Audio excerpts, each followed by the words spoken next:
The Svelte template is based on HTML, but in addition to standard HTML elements, we can also use custom components and include inline JavaScript logic, similar to the JSX syntax of React. To use a custom component inside the template, we need to first import it in a script tag.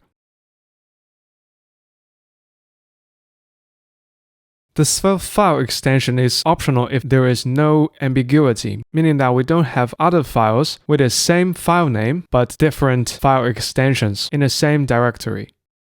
However, the first letter of a custom component must be written in uppercase. To insert dynamic content, we can use curly braces to denote that the code inside these curly braces are JavaScript expressions which needs to be evaluated.